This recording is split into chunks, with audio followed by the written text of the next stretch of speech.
السلام عليكم ورحمة الله وبركاته. ازيكم حبايب ميرو؟ عاملين ايه؟ يا رب جميعا تكونوا بألف خير. فيديو جديد والجديد دايما شديد. ايه يا ميرو ده، عاملة بيتزا ولا ايه؟ لا والله يا جماعة دي مش بيتزا. انا هغير لكم وجهة نظركم خالص عن البيض المقلي. مش كل يوم بيض مسلوق بيض مقلي. اتهرينا وعايزين ندلع العيال، احنا في اجازة بقى وفي شتاء وفي كل حاجة. طب حطوا بقى لايك للفيديو، واللي لسه ما اشتركتش معايا تشترك وتنورني، وتعالوا نشوف عملنا الفطيرة الخطيرة دي ازاي. فطيرة يا ميرو ولا بيتزا ولا ايه؟ حيرتينا. ما انا هقول لكم اهو، هشرح وهقول، بس صلوا على الرسول عليه افضل الصلاة وازكى السلام. بصوا الجمال، والله العظيم كنت عايزة اعمل منها كذا واحدة، بس يلا ملحوقة.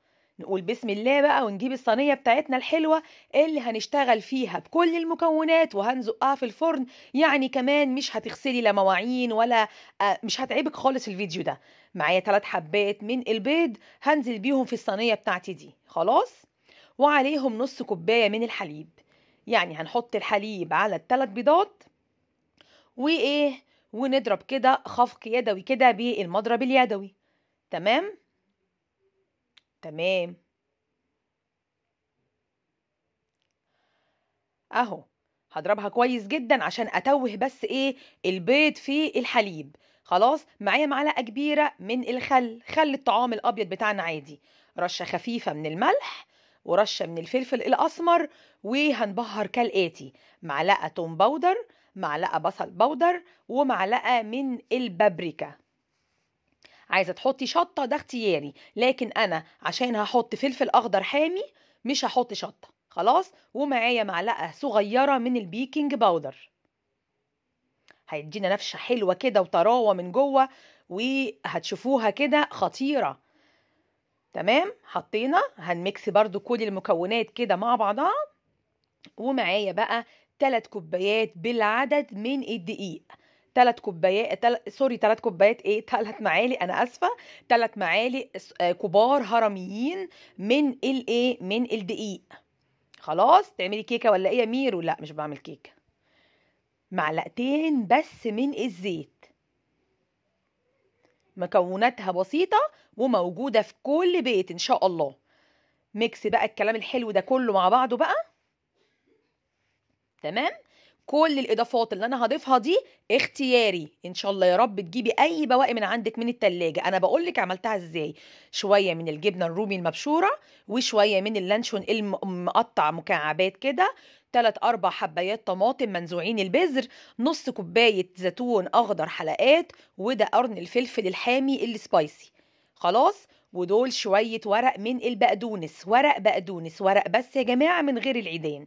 هنقلب بقى الكلام ده كله والجمال ده كله مع بعضه كده.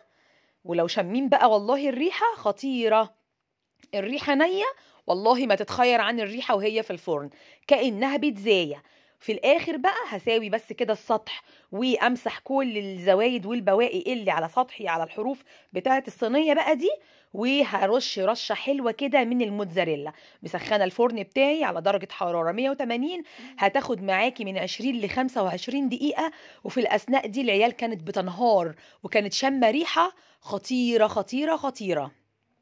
بجد اسهل واجمل فطار او عشاء.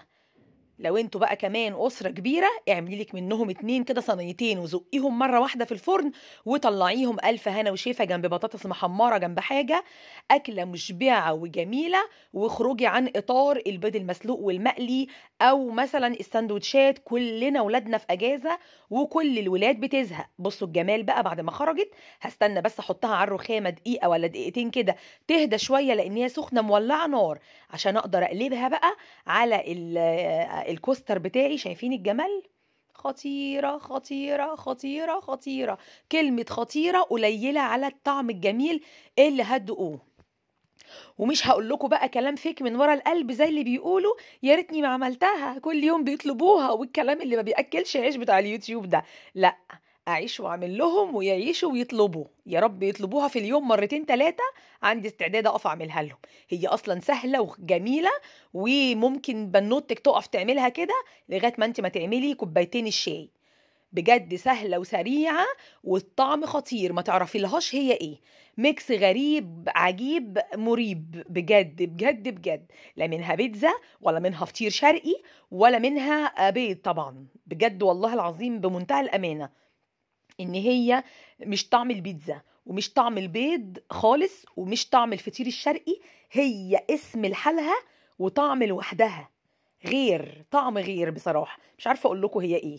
والله انا ولادي بيقولوا لي يا مامي اسمها ايه بعد ما كلوها، قلت لهم سموها اللي تسموها، انا كل اللي انا عايزة رأيكم فيه الطعم. قالوا لي طبعا يا ماما، يعني مش مفيش كلام مفيش كلام. اتمنى تعجبكم واتمنى تجربوها.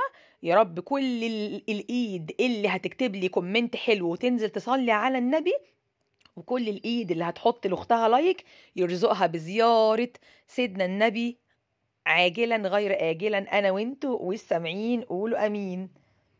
ايه رأيكم؟ لازم تجربوا الوصفات دي يا جماعة، والله العظيم خفيفة ومنجزة وفي الانجاز. ميرسي جدا. ربنا يحقق كل امنياتكم انا وانتوا يا رب، ويرزقكم من حيث لا تحتسبوا. واقول لكم ايه، اقول لكم جربوا الجمال ده كله، والله ما هتندموا لو جربتوها وهتعملوها كل يوم. وابقوا افتكروني بدعوة حلوة ولكم بالمثل. شكرا جدا لحسن المشاهدة والاستماع. اشوفكم في فيديو جديد كالعادة حلو وسهل ومفيد. سلام عليكم، باي باي.